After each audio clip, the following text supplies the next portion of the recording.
дар ин дарс модулҳои квадратӣ кор мекунем. Акнун дар ин дарс ҳамаи ки методҳое ки мо омӯхтем дар 5 дарси аввал ҳамонҳоро ҷамъбаст мекунем. Бо як бор дигар як мисол аз ҷиҳати ҳамаро кор мекунем ва мебинем барои чӣ дар кадом вақт истифода барем, плюс ва минусҳои онҳоро фаҳмонда маракаб мекунам. Биё як модули квадратӣ менависем. Бигзор чӣ бошад? Масалан 2х квадрат минуси х минуси 10 баробари 0 аст.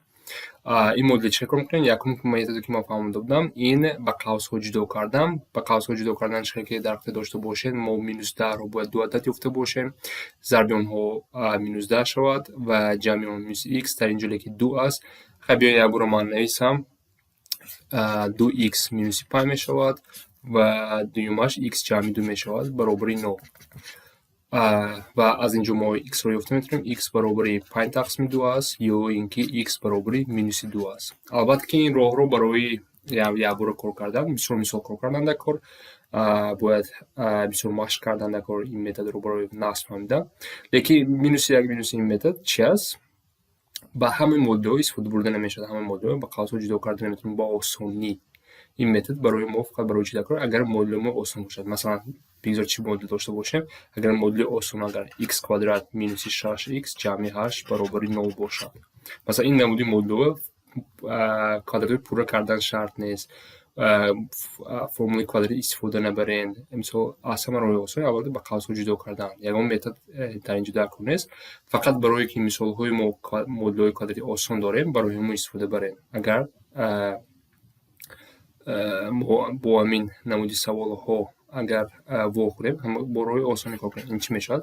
х минуси 4 х минуси 2 баробари 0. Аз инҷо х баробари 4 х баробари 2. Яъне зарби инҳо дуин реша ҳам вақт ба шумо коэффициенти bx-ро медиҳад, ҷамъашо ҳам вақт коэффициенти x-ро медиҳад. Акнун биёед ҳамин мисолро бо роҳи квадратҳои пурра кор мекунем. Агар бо як бор нависем 2х квадрат минуси х минуси 10 баробари 0. Агар дар вақте дошта бошем, барои квадрати пурра кардан коэффициенти х квадрат бояд 1 бошад. Биёед ҳамаи ҳамин аъзоҳоро бо 2 тақсим кунем. Ин мешавад х квадрат минуси х тақсими 2 минуси 5 баробари 0. Дар инҷо коэффициенти х минуси 1 тақсими 2 аст. Баъд ва ин метод чӣ мегӯяд? Бояд ададе ки аъзое ки х надорад ба тарафи рост гирем. х квадрат минуси х тақсими 2 баробари 5 мешавад. Ва бояд ба ҳар ду тараф коэффициенти х ки 1 тақсими минуси 1 тақсими онро ба квадрат гирифта ҷамъ кунем. Бояд ба ҳар ду тараф. Ин 1 тақсими 2 мешавад. Аввал ба 2 тақсим мекунем. Бахшиш ба 2 тақсим 1 тақсими 4 квадрат 1 тақсими 16. Биёед нависам. Квадрати коэффициенти х-ро ба 2 тақсим карда ба квадрат мегирем. 1 тақсими 2 аст. Минус 1 тақсими 2 мешавад. Минус 1 биёед минус ки дар инҷо ягон рол боз намекунад минус, чунки баъд квадрат мегирем ҷамъ мешавад. Ва ин модул ба чӣ табдил меёбад? х квадрат минуси х тақсими 2 ҷамъи 1 тақсими 16. Тарафи рост 1 тақсими 16. махраҷҳоро баробар кунем. Ман як бор кунам. 80 ҷамъи 81 тақсими 16. Баъд ин метод мегӯяд ки тарафи чапро мо ба қавзи пурра гирифта медорем. х минуси 1 тақсими 4 дар квадрат баробари 81 тақсими 16. Баъд ҳар тарафу решаашро агар гирем, ин мешавад х минуси 1 тақсими 4 баробари плюс минуси 9 тақсими 4 мешавад. ва дар инҷо мо ду ҷавоб дорем. Ҳар ду ҷавоб мо боз ба чӣ баробар мешавад? Ба 5 тақсими 2 ва х баробари минус 2 санҷида метавонем. Ин намуди ду роҳ ҳаст. Ин квадрати пурра. Акнун ин методи хеле хуб аст. Ин дар асл методи барои формулаи квадратӣ ман фаҳмонда будам. Баъз ин чӣ метод бисёр истифода бурда намешавад, лекин ҷое ки барои талабое ки барои одамоне ки формулаи квадратӣ айзод кардан намехонанд, ин методро ба баъзе одамо аз рӯи метод рафтан осон дорад, ба баъзеҳо аз рӯи формула. Формула ки вақте айзод мекунем, фаромӯш кардан осон аст. Агар қати метод равем, яъне кадом қадамҳое бояд аввал кунем, ҳамонро ба хотир дошта бошем, ҳамин модули квадратиро кор карда метавонем. Яъне формулаи квадратӣ аз ин метод омада аст. Акнун биёем бо модулро аз рӯи формулаи квадратӣ кор кунем. Мо чӣ гуфтем? 2х квадрат минуси х минуси 10 баробари 0. аз рӯи формулаи квадратӣ формулаи мо чӣ буд? Барои х-ҳоро ёфтан, x1 ва x2 минуси b که این کوفیسیانت x است پلوس مینوسی در ریشه b کвадрат مینوسی 4ac تقسیم 2 است. این متد سومی ما که ما آموختیم فرمول کوادراتی فرمول مشهور است. در اینجا a ما 2 است کوفیسیانت x کвадрат b ما مینوس 1 است و c ما مینوس 10 است. وقتی ما در این ریش همین فرمول همین عدد ها رو اگر مونیم مینوس 1 پلوس مینوس در ریشه b کвадрат یعنی مینوس 1 در کвадрат مینوس 4 ضربی 2 ضربی مینوس 10 تقسیم همش 2 ضربی 2 می شود و x1 و 2 ما به چه برابر می شود؟ این مینوس مینوس پلوس می شود این 1 می شود پلوس مینوس در درون ریشه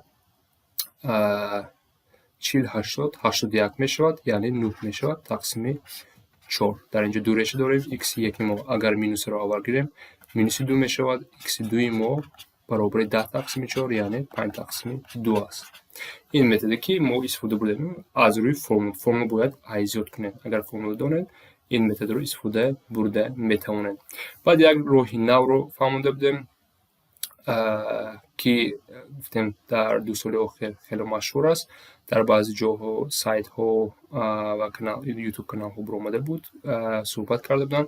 با فکر من راهی خیلی نازل لیکن در کتاب ها البته که او موجود نیست و این متدی کهنه است از بین رفتگیه لیکن باید بردگیر گفتم که اگر استفاده بریم خیلی خوب است. یعنی باید متدم چی میگوید؟ بیاین باید بنویسیم باید در این متد شما فرمول کوادرات در یک شکل باشد برای پلوس مینوس ها دانستن خطا نکردن هم وقت در این حالت باید باشد مدل شما.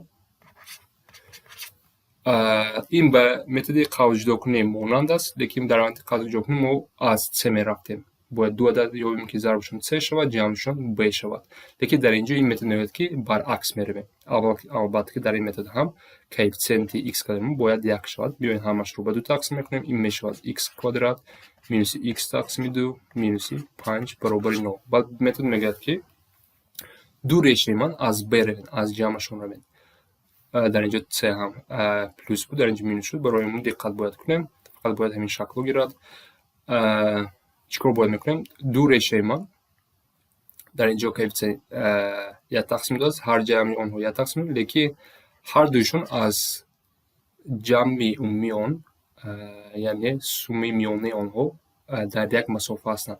یعنی در اینجا کوفیسیانت 1 تقسیم 2 است جمع میانه آنها 1 تقسیم 4 هر دو ریشه در یک مسافه از 1 تقسیم 4 موجود هستند. این در درس خیلی کشاد فهمیده بودم در درس پنجم. یعنی در یک مسافه اون مسافه رو ما نمیدونیم جمع ا و 1 تقسیم 4 مینوس ا و هر دو اینها رو اگر ما ضرب کنیم به مینوس 5 باید برابر شود. یعنی 1 تقسیم 4 مینوس ا ضرب 1 تقسیم 4 جمع ا برابر مینوس 5 باید شود. اگر اینجا پلوس میشد پلوس 5 میشد لیکن اینجا ما مینوس داریم از روی فرمول اشاره باید عوض شود و از اینجا ببینیم که 1 تقسیم 16 مینوس ا کвадрат برابر مینوس 5 بعد ما باید در اینجا ا کвадрат یابیم. ا کвадрат می شود جمع 5 میکنیم 81 تقسیم 16 و ای ما این در اصل 9 تقسیم 4 است. یعنی ریشه ما اولی ما یکم ریشه ما این است دوم ریشه ما این است. یعنی ریشه اولی ما 1 تقسیم 4 مینوس 1 9 تقسیم 4 این میشود مینوس 2 و ریشه دومی ما 1 تقسیم 4 جمع 9 تقسیم 4 میشه این 5 تقسیم 2 میشود. این از راهی آخران. برای شما کدامش آسان باشد نحسر باشد همون رو استفاده برید لیکن در این کتاب ها جایگیر نیست. سبب بسیار شنش ممکن همه این فرمول رو در هم کتاب ها هستند لیکن در بسیار کتاب های خارجی با زبان انگلیسی چاپ میشوند هم وقت با قابل جدا کنی اول میفهمند بعد کوادراتی پور بعد به فرمول کوادراتی میبینند چون که اینها از آسان به مشکل رفته میخواد فهمند طلبه باید همین متد ها رو باید استفاده برند لیکن این متد نو است. متد نو میبینید که از بین رفته است در کتاب ها جایگیر نیستند ممکن نو سر کرده باشند برای جایگیر کنید. اکنون این البته مدل‌های رو برای چی درک برای مکتب برای خواندن مدل کوادرات کار میکنیم. مدل کوادراتی هستن که البته مشکل هستن برای فقط فرمول هم فقط همه چی کار کنن مشکل است. با قابل جدا کنی мо чикор мекунем? Ҳозир бисёр сайтҳо ҳаст, сомонаҳо ҳастанд, ки бо ёрии онҳо кор кардем, ё ин ки калькуляторҳо ҳам ҳастанд. Масалан, як модули квадратӣ гирем 0,4 х квадрат минуси 0,3 х масалан ҷамъи 100. Ҳамин модули квадратӣ кор кунем. Албатта ки чиқар ки бинед ададҳо хеле мушкил ҳастанд, хеле майда ҳастанд. Ин модули квадратӣ чиқар кор мекунем? Масалан, як намудиро ман нишон додем бо ёрии калькулятор. Масалан, дар инҷо калькулятор ҳаст. Агар инро кор кунем, мисол дар инҷо модула, қисми модула аст дар ин калькулятор. Ин калькулятор хеле мураккаб аст. Яъне масалан дар инҷо мо гирем, агар чӣ бошад, тур агар интихоб кунем, масалан дар инҷо кадом дараҷа, ҳозир яъне дар калькулятор фақат менависем формула, яъне бе формула истифода бурда фақат коэффициентҳоро менависем. Нигоҳ кунед, дар инҷо додагиа мо ҳозир кубиро интихоб кардам, ба мо куби лозим нест, ба мо квадратӣ яъне 2. Акнун фақат коэффициентҳоро мисол ax квадрат ҷамъи bx ҷамъи c гуфта коэффициентро менависем, мо ба шумо кор карда медиҳем. Калькулятор ҳамин мегӯяд, масалан чӣ гӯем? 1,004 0,04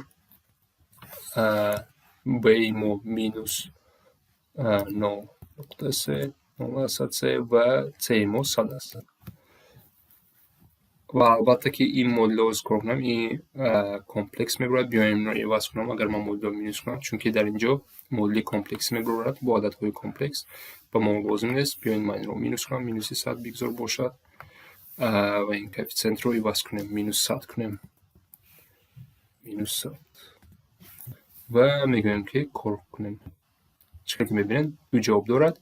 реши аввал 53,89 бо меравад амихе ва реши дуввум минус 39. Агар мо инро гиравем, бо амихе меравад. дар сомонаҳо, дар Google баъзи модулҳоро дар Google ҳам нависем, кор карда медиҳад. Албатта ки барои чӣ кор мекунем? Модуле ки мушкил аст, баъди вақт ки мо мактабро тамом кунем, агар модули квадрат кор кардан хоҳем, роҳи осон бисёр аст.